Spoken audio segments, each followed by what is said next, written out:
At 3:14 in the morning, the voice on the radio said my name before I ever pressed the talk button. Then it read off the badge number of the man who held this post before me, the one who walked into a whiteout 2 winters back and was never found. I hadn't told anyone that number. I didn't know it myself until I checked the log. My name's Eric. I'm 31, and for the last 2 winters, I've worked seasonal relay for the County Search and Rescue District.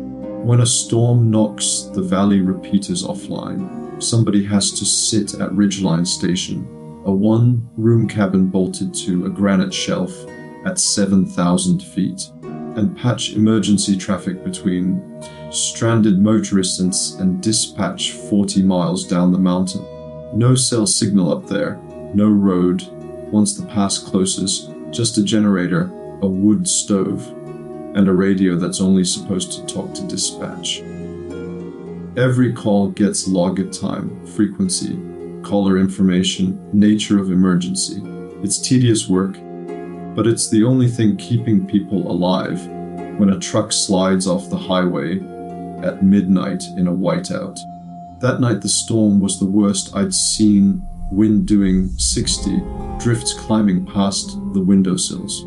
Dispatch radioed at 11 to say the pass was sealed both directions, and I was on my own till morning.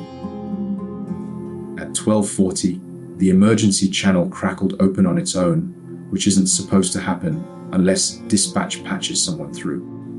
A man's voice said he was a hitchhiker stuck on the shoulder near mile marker 9, freezing, no coat. He asked, real polite, if I could send someone. I told him the roads were closed and asked for his exact location so I could relay it the second the plows moved.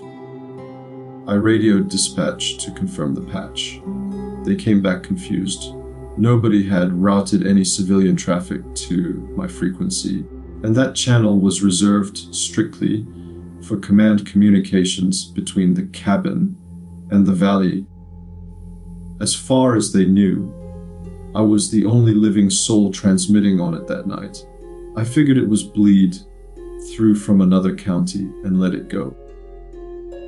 20 minutes later it came back. Same voice, calmer this time, and it used my name, Eric, before I'd given it.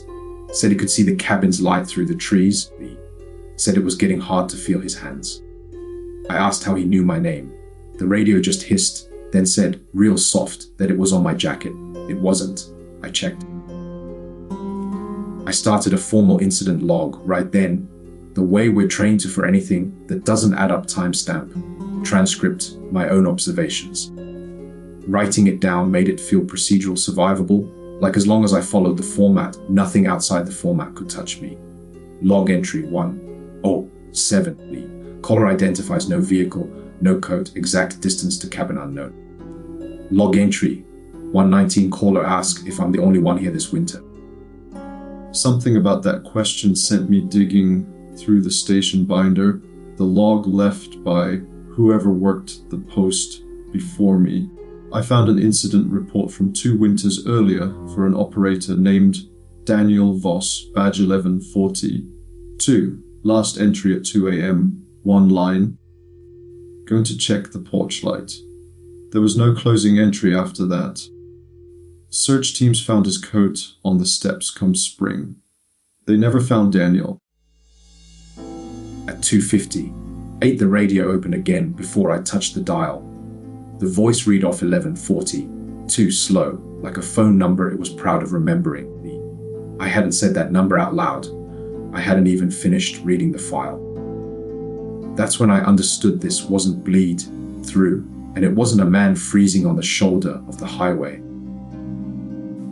I grabbed the satellite phone, the backup for exactly this kind of night, and got nothing but a dead screen. The battery drained from full to zero in the time it sat on the shelf. The landline had been cut by the storm hours earlier. The only working signal in that cabin was the one thing I no longer wanted to hear from. The voice came back warmer now, almost grateful, and said it had made it to the tree line, that it could see my window, that all I had to do was open the door before it lost the light completely. cabin protocol is simply, you never leave a stranded Perside in a storm like that. Lives are lost over hesitation. I had my hand on the latch. Before I lifted it, I went to the window instead. The porch light cut maybe 20 feet into the snow, and in that cone I could see a single line of footprints coming straight up to the steps. None went back the other way. And past the edge of the light, just where the white gave out to black, something was standing still, snow building on its shoulders like it had been there for hours, not minutes. I let go of the latch and backed into the room. The radio crackled, and this time the voice wasn't asking anymore. It was reading. My own log entries, word for word in my own voice, including the line I'd written down only 90 seconds before I said it out loud. It repeated my line about being the only one here this winter. I hadn't spoken that sentence to anything. I'd only written it. I tore the antenna lead off the back of the transceiver with my bare hands and killed the generator feed to that circuit, plunging half the cabin into dark. The stove light was all I had left. I sat against the door with a fire axe across my knees and didn't move again until grey light came through the window around 7.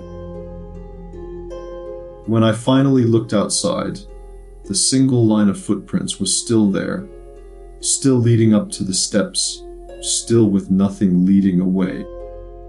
But the snow on the porch boards, right up against the door, had been swept clean in a wide half circle, like something had stood there pacing all night, waiting for a door that never opened.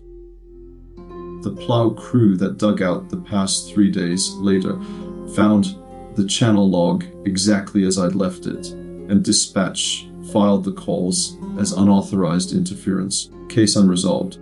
I requested a transfer to Valley Dispatch that spring and never manned a relay station again.